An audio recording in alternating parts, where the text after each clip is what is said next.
Hello everyone! Welcome back to the Teacher English Speaking channel. I am Lucy. And I am Tom. Hello everyone. It is wonderful to be here with you today.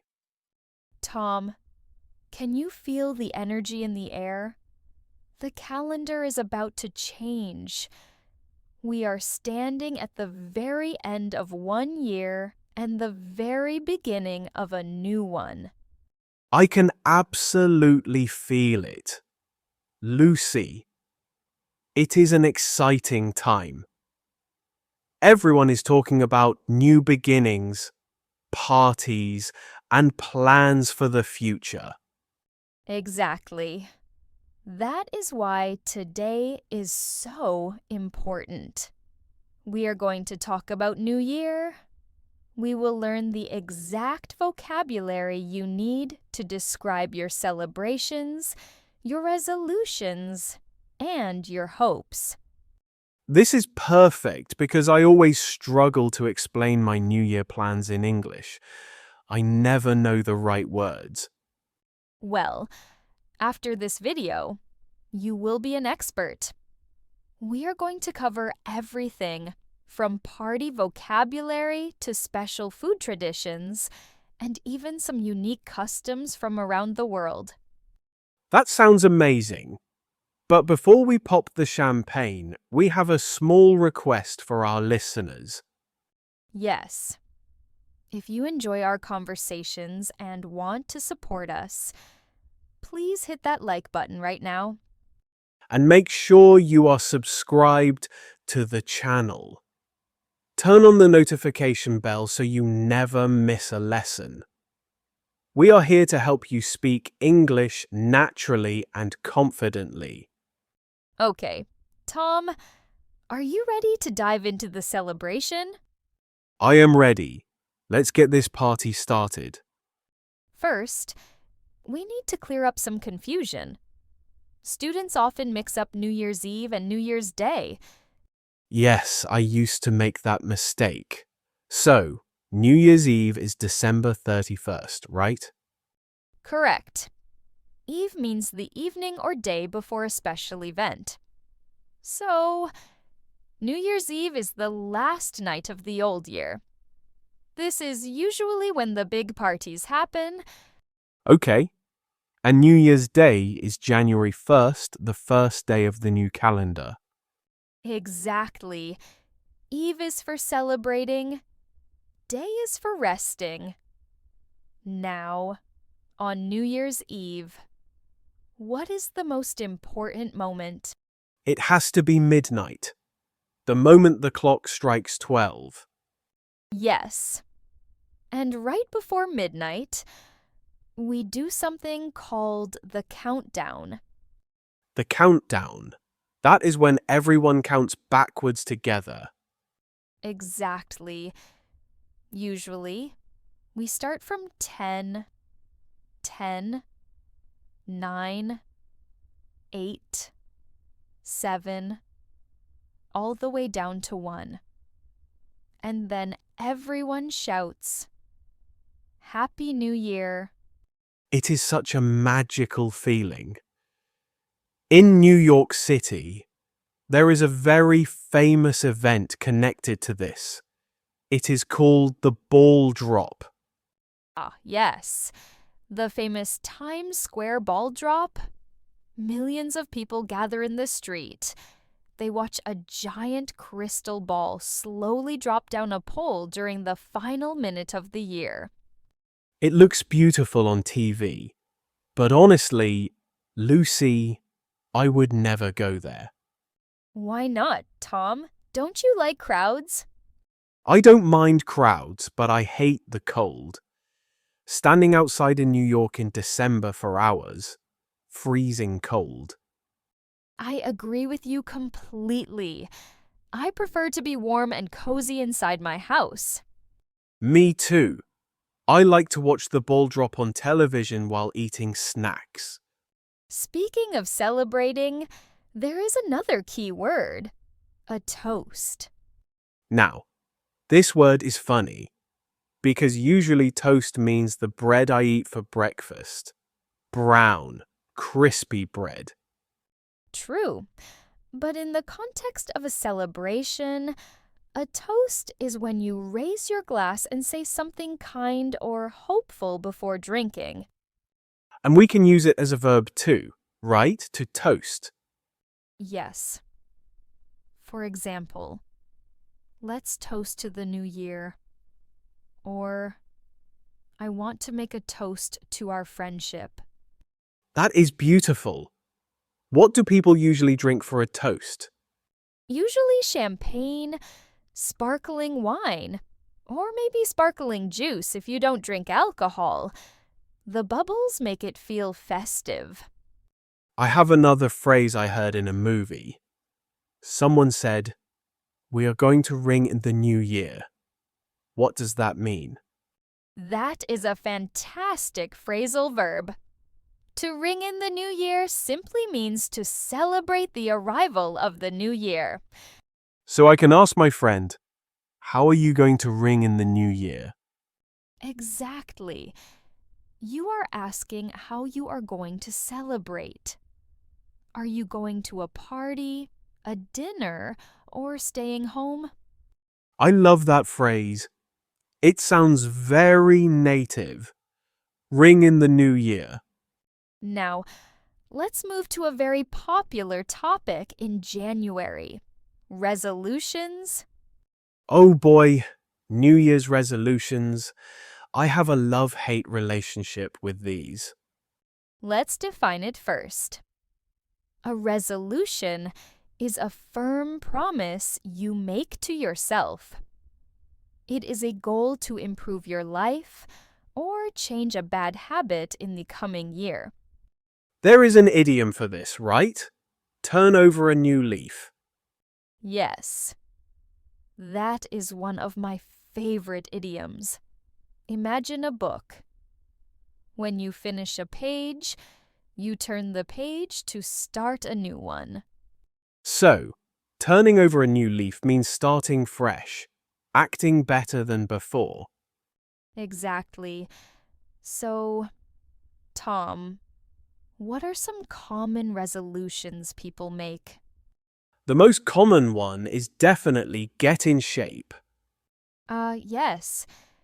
To get in shape means to exercise, lose weight, and become physically healthy. Have you noticed that gyms are crazy in January? Oh, it is terrible. In January, the gym is packed. You have to wait in line to use the treadmill. Everyone is motivated. Everyone wants to get in shape. But what happens in February? In February, the gym is empty again. Silence. Why is that? Because people break their resolutions.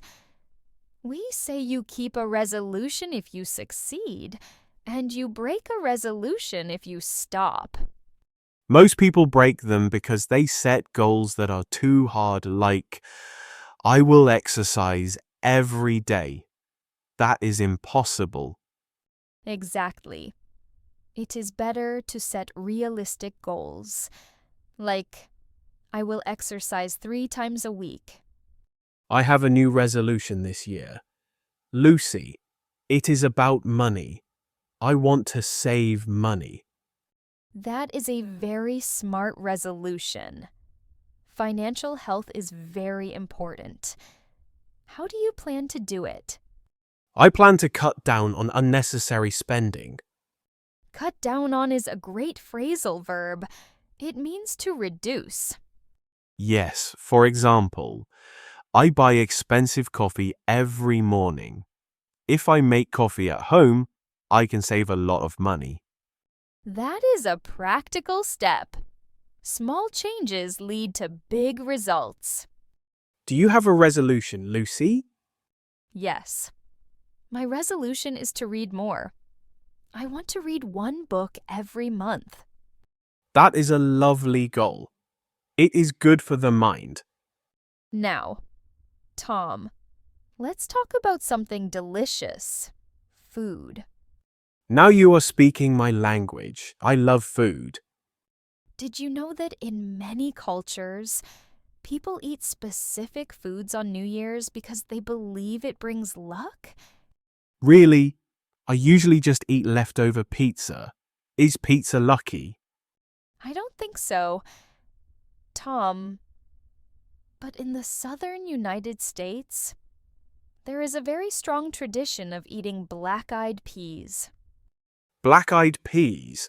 Those are small, cream-colored beans with a black spot, right? Yes, they are usually cooked with pork. People believe that eating them on New Year's Day brings prosperity. Prosperity. That is a fancy word for wealth and success. Exactly. The beans look like little coins, so they represent money. I need to eat a whole bowl of them then. What about other countries? In Spain, they have a very fun but difficult tradition. They eat 12 grapes at midnight. 12 grapes? That sounds healthy. Why is it difficult? Because of the timing, you have to eat one grape for each chime of the clock at midnight. Wait, that is one grape per second. Almost. It is very fast. If you can finish all 12 grapes before the clock stops chiming, you will have good luck for the 12 months of the year. I can imagine everyone looking like hamsters with their cheeks full of grapes. It is very funny. People often laugh and choke a little bit, but it is a joyful tradition. I want to add one from Asia. I have heard about long noodles. Yes. In countries like China and some parts of Southeast Asia, noodles are very symbolic. They represent longevity. That means a long life. But there is a rule, right? You cannot cut the noodle. Correct. You must not cut the noodle with your teeth or a knife. You have to slurp the whole long noodle into your mouth. If you cut it, it symbolizes cutting your life short. That is bad luck. So, we have beans for money, grapes for monthly luck, and noodles for a long life. If we eat all of them, we will be invincible. We have talked about food. Now let's look at some unique activities from around the world. I love this part. It shows how creative humans are. Let's travel to South America first. Let's go to Colombia. Okay, Colombia. What do they do? They have a tradition for people who love to travel. At midnight, people take an empty suitcase and run around their neighborhood block. Wait, they run outside with a suitcase? Yes. They run as fast as they can. They believe that if they run with the suitcase, they will travel a lot in the new year. That is hilarious. Imagine looking out your window at midnight and seeing your neighbors running with luggage.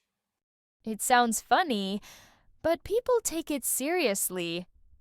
They want to see the world. I actually want to travel more this year. Maybe I should try it. If my neighbors think I am crazy, that is okay. Just make sure the suitcase is empty. Tom, you don't want to run with a heavy bag. Good point. Now, let's go to the other side of the world. Let's visit Japan. Japan has a very different atmosphere. In the West, New Year is loud with fireworks and shouting, but in Japan, it is often more spiritual and solemn. What is their tradition? At midnight, Buddhist temples all over Japan ring their large bells exactly 108 times. 108 times. That is a very specific number. Why 108? It is based on Buddhist beliefs. They believe that humans have 108 worldly desires or sins, things like anger, jealousy, or greed. I see. So the bell cleanses you? Yes, each ring of the bell removes one bad desire. It cleanses your soul so you can start the new year pure and fresh. That sounds incredibly peaceful. Standing in the cold air and listening to the deep sound of the bell fading away. It is a beautiful way to reset your mind. Whether you are running with a suitcase or listening to bells, the meaning is the same. Everyone wants hope for the future. Now, the party is over. It is the next morning, New Year's Day. January 1st. How do you usually spend this day, Lucy? Honestly, I usually sleep in. Sleep in is a great phrasal verb. It means to wake up later than usual, right? Yes. If I usually wake up at 7 a.m. on New Year's Day, I might sleep until 10 or 11 a.m. My body needs to recover from staying up late. And after you wake up? We usually have brunch. Brunch is the best meal. It is a combination of breakfast and lunch. Yes. We make pancakes, eggs, bacon, and lots of coffee. We eat slowly while wearing our pajamas. That sounds lovely. It is a day to relax. Some people are very active, though. Some people like to kick off the year with a run or a hike. Kick-off means to start something energetically, like kicking a football to start a game. Exactly. They want to start the year with healthy energy, but I prefer to start it with relaxation. I am with you.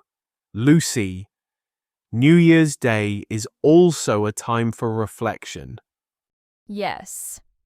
Reflection means thinking deeply about the past.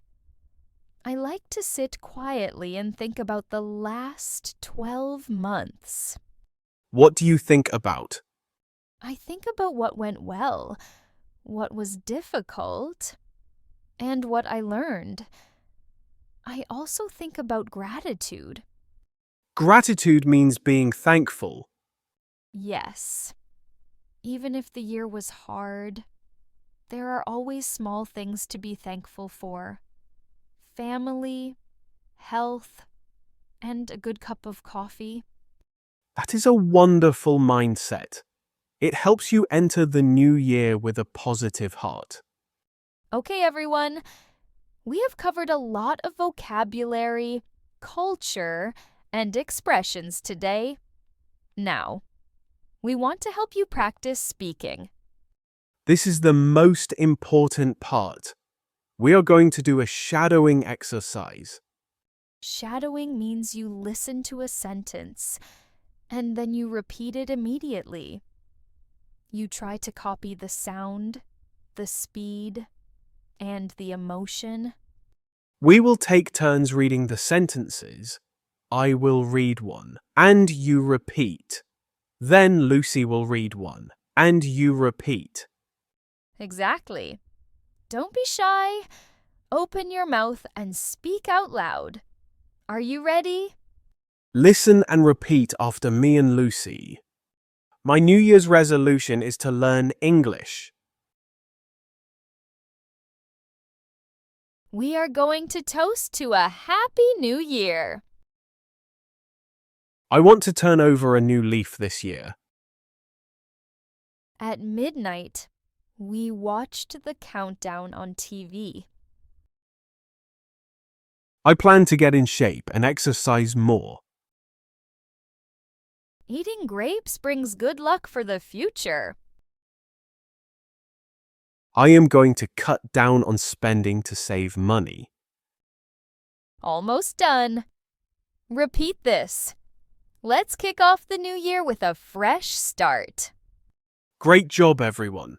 Did you do it? Did you speak out loud? I hope so. Shadowing is the secret to sounding natural. Do this section again and again until it feels easy. Lucy, I feel really inspired now. I am ready for the new year. Me too. I am going to buy my black-eyed peas, check my suitcase, and write down my resolutions. Before we go, we want to hear from our amazing community. It is time for the question of the day. We want to know, what is your New Year's resolution? What is your goal for this year? Do you want to learn a new skill, travel to a new country, or maybe just relax more? Write it in the comments below. Use the sentence, "My resolution is to..." Or, if you don't make resolutions, tell us what you eat on New Year's Day in your country. Is it something sweet? Something spicy? We love learning about your cultures. We read every single comment. It makes us so happy to see you practicing your English. If you found this video helpful, please give it a big like.